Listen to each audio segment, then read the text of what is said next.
Hi guys welcome to my YouTube channel. এই ভিডিঅ'টোৰ যোগেদি মই তোমালোকলৈ ক্লাছ 10ৰ এছামিছৰ জিকি চেপ্টাৰটোৰ কুৱেশ্যন এনচাৰ তোমালোকক আগবঢ়াম। গতিকে ভিডিঅ'টো স্কিপ নকৰাকৈ সম্পূৰ্ণ চাই থাকিবা।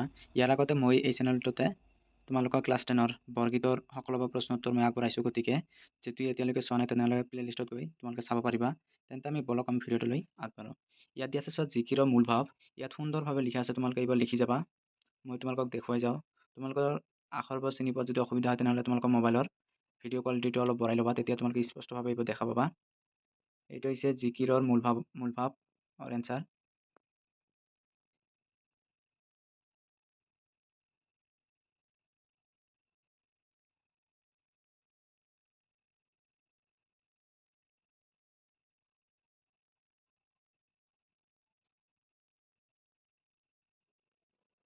তাৰপিছত চোৱা, ইয়াত 2 নম্বৰ প্ৰশ্ন দিয়া আছিল জিকিৰৰ ৰচক কোন। ইয়াৰ এনচাৰ লিখিবা জিকিৰৰ ৰচক আজান ফকীৰ।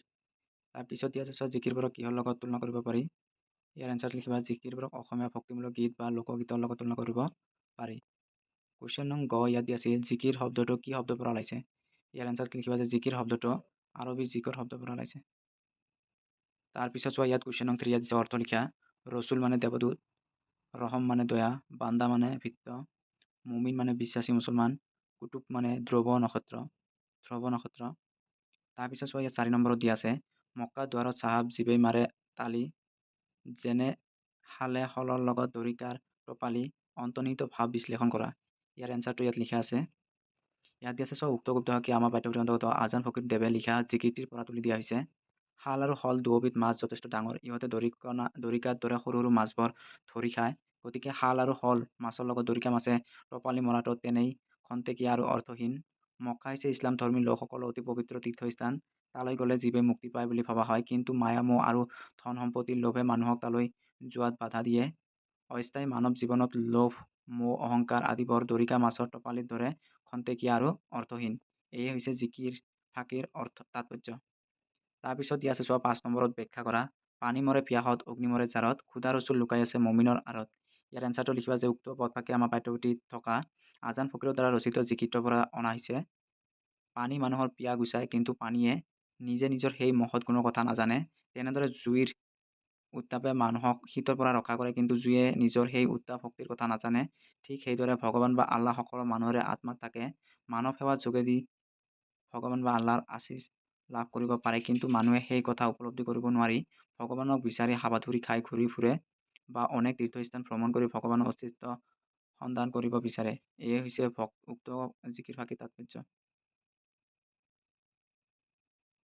তাৰপিছত চোৱা, ইয়াত খ নম্বৰত আছিল মক্কা দুৱাৰত চাহাব ত্ৰিবেণীৰ ঘাট, বেহাব নোৱাৰে অত মায়াই ভেটে বাট। ইয়াৰ এনচাৰটো লিখিবা তোমালোকে উক্ত পদফাঁকি আমাৰ পাঠ্যপুথিৰ অন্তৰ্গত আজান ফকীৰৰ দ্বাৰা ৰচিত জিকিৰৰ পৰা তুলি অনা হৈছে। ত্ৰিবেণী বা ত্ৰিবেণী ঘাট হৈছে গংগা যমুনা আৰু সৰস্বতী নদীৰ সংগমস্থল। এই ঠাইক অতি পবিত্ৰ বুলি ভবা হয়। তেনেদৰে মক্কা ইছলাম ধৰ্মী লোকসকলৰ পবিত্ৰ তীৰ্থস্থান।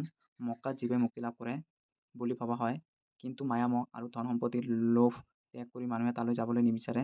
অৰ্থাৎ এই পবিত্ৰ তীৰ্থস্থানলৈ যাবলৈ মানুহ অপৰাগ হয়। সেয়ে মক্কালৈ যোৱাৰ বাট মায়ামোহে ভেটা দিয়ে বুলি কোৱাইছে।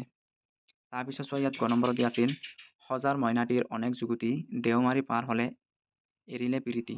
ইয়াৰ উত্তৰত লিখিবা যে উক্ত পদফাঁকি আমাৰ পাঠ্যপুথিৰ অন্তৰ্গত আজান ফকীৰৰ দ্বাৰা ৰচিত জিকিৰটোৰ পৰা অনা হৈছে। তাৰপিছত লিখিবা মইনা চৰাই পোহা লোকসকলে সজাৰ ভিতৰত মইনাটো আবদ্ধ কৰি ৰাখে। চৰাইটো থকালৈকে সজাটোৰ সৌন্দৰ্য আৰু অৰ্থ থাকে, কিন্তু চৰাইটো ওলাই গ'লে বা উৰি গ'লে সজাটো মূল্যহীন হৈ পৰে। সজাৰ ভিতৰত মইনা চৰাই আবদ্ধ হৈ থকাৰ দৰে আমাৰ দেহৰূপী সজাটোতো জীৱটো আবদ্ধ হৈ থাকে। এই জীৱ থকালৈকে মানুহ জীৱন্ত আৰু সজাৰূপী দেহটোৰ মূল্য থাকে। জীৱনকালত মানুহে লোভ মোহ কাম ক্ৰোধ দম্ভ অহংকাৰ আদিত মত্ত হৈ থাকে, কিন্তু মৃত্যু হ'লে অৰ্থাৎ দেহৰ পৰা জীৱটো ওলাই গ'লে এই সকলোবোৰ অৰ্থহীন পৰে। তাৰপিছত চোৱা, ইয়াত দিয়া আছে ভাৱ বিষয়ক। 1 নম্বৰত সমাৰ্থক শব্দ লিখা।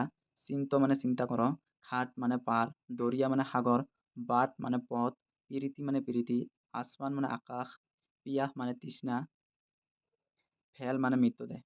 তাৰপিছত চোৱা, তোমালোকৰ জিকিৰ পাঠটিৰ কিছুমান অতিৰিক্ত প্ৰশ্নাৱলী লিখা আছে। ইয়াত হৈছে আজান ফকীৰ কোন আহোম ৰজাৰ দিনত অসমলৈ আহিছিল।